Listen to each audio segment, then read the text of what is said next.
Berikut contoh soal kuis untuk petugas Podes 2024 hari kedua.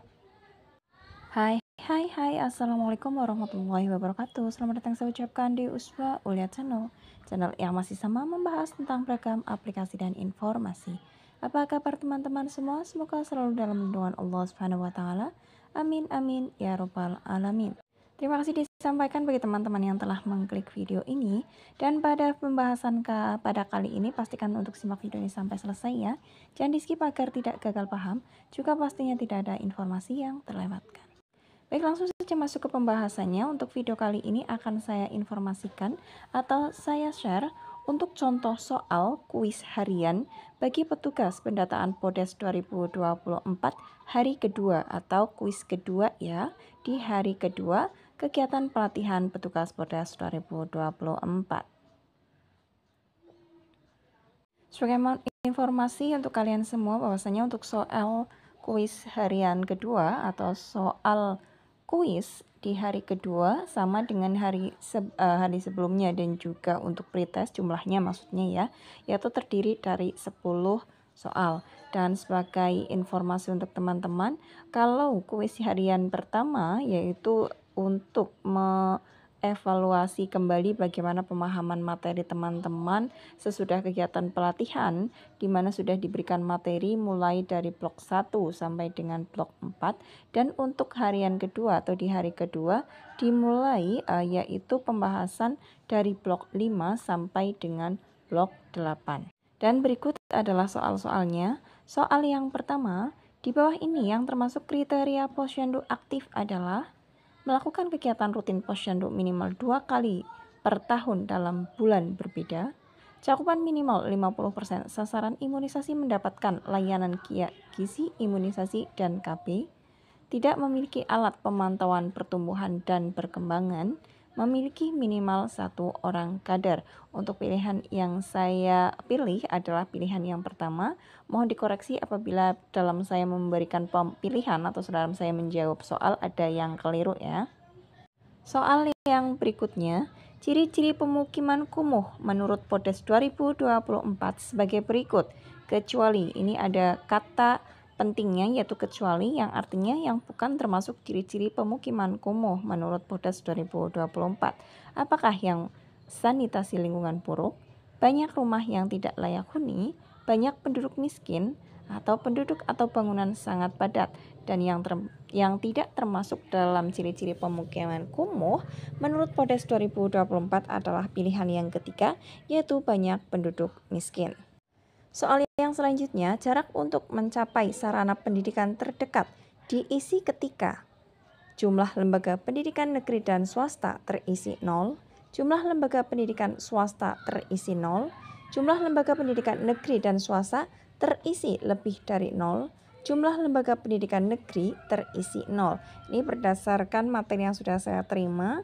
Teman-teman bisa cross check lagi di buku pedoman yang kemungkinan sudah teman-teman terima ya, buku pedoman dalam bentuk soft copy-nya, yaitu pilihan yang pertama, jumlah lembaga pendidikan negeri dan swasta terisi 0. Jadi di kolom, jika di kolom 2 untuk pertanyaan ini terisi 0, maka untuk jarak untuk mencapai sarana pendidikan terdekat wajib diisi. Yang selanjutnya, yang dapat melakukan penetapan kejadian luar biasa atau KLB menurut Permenkes nomor 1505 tahun 2010, kecuali Menteri Kesehatan, ataukah Bupati atau Wali Kota, Kepala Dinas Kesehatan Kabupaten atau Kota, Kepala Dinas Kesehatan Provinsi.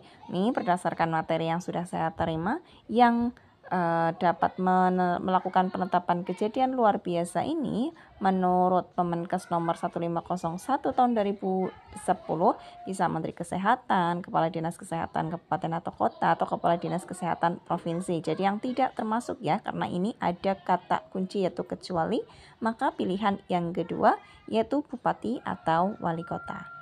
Untuk yang selanjutnya, yang termasuk korban yang ditanyakan dalam Podes 2024 kecuali, ini tentang adanya bencana dan mitigasi bencana ya, di pembahasan kuesioner Podes.